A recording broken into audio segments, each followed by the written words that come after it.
Dalton's campaign was bleeding African American support. It was horrifying. For some odd reason, Democratic African Americans were voting for Pat McCrory. In my opinion, it was because McCrory was on TV since like July. But we knew that this was a group that our Democratic gubernatorial candidate should not be losing. This idea came to me as a 2-page treatment that was just massive and unwieldy, and we got it down to something that had a big hit at the beginning and then really turned into something thoughtful, but I'll let you see.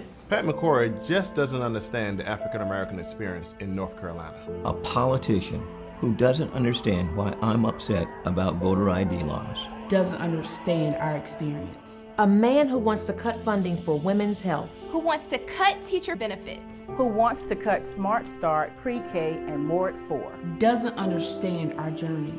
What kind of person would willfully harm so many North Carolina families?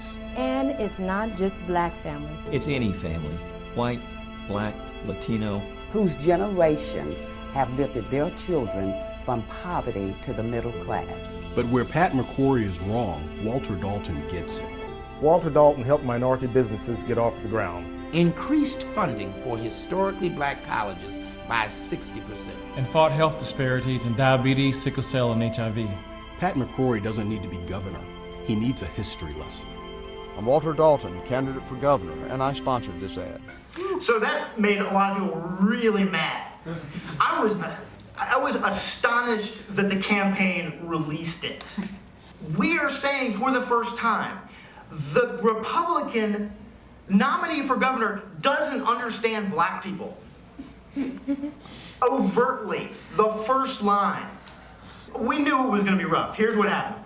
Last week, Mr. Dalton's campaign released an internet-only ad that says, Mr. McCrory, and this is a quote, just doesn't understand the African-American experience in North Carolina.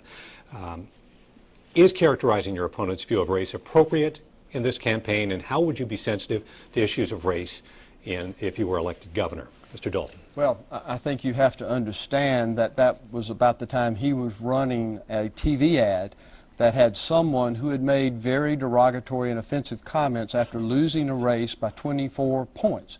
And there were people in the African American community that were upset at that, but he embraced that. He lost in a primary to a black Democrat by 24 points and then says, well, shoot, I'm not a Democrat anymore. I'm going to be a Republican. These black Democrats all stick together and that's why I lost. McCrory searches the state of North Carolina for a spokesman and finds this guy. And that ad is not strictly about African Americans. It talks about the working people. It talks about our senior citizens. That's what that ad was about. It was Senator Mansfield speaking and showing that he was upset with what was going on in the mayor's campaign. What a pivot. It was the low point of North Carolina politics. The Wilmington ride stands out as very special. First, it was goaded into a riot by the atmosphere that was created almost artificially by the white leadership in this state.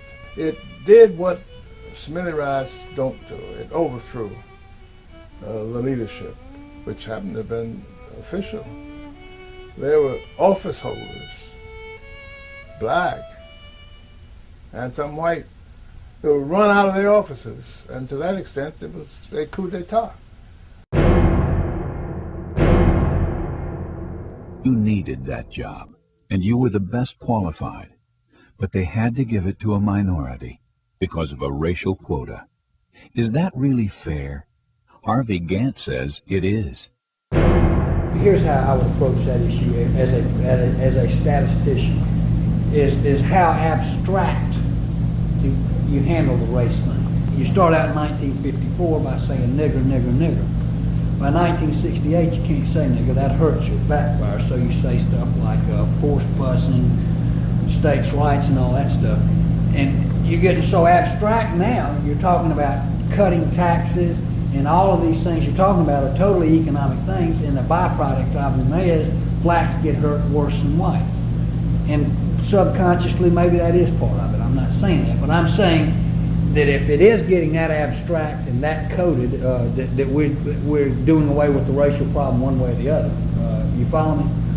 Because obviously sitting around saying we want to cut taxes, we want to cut this, and we want is much more abstract than even the busing thing, and a hell of a lot more abstract than Never Never. So that first line was written with that in mind. Pat McCrory just doesn't understand the African American experience in North Carolina. I was like, you know, what can we get away with if we just straight up say the truth? Why, if you understood what people have gone through, you know, in the state, why would you cut all these social programs? Why are you doing this? This is McCrory's response in that debate, and it was his finest moment. Listen, I treat people as individuals, not as groups, as monolithic groups. We've got to quit doing that in our nation and in the state. Leadership's got to look at individuals and look at their potential. When I mentor, I just talked to one of my mentees two weeks ago, who's now 34 years old. I started with him when he was 15, you know, and he'd come to our house on his bicycle late at night, scared in his neighborhood. Did I understand his experience? No. Did I help him?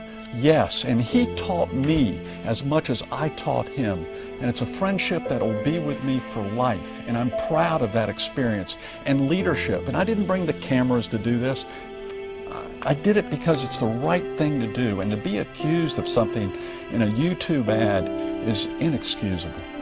But one other thing, we want to encourage all voters to bring their ID to the voting booth. I know Governor Perdue doesn't think it's necessary, and neither do her understudies who want to take her job, but we do. We think it's necessary to protect the fair Democratic vote.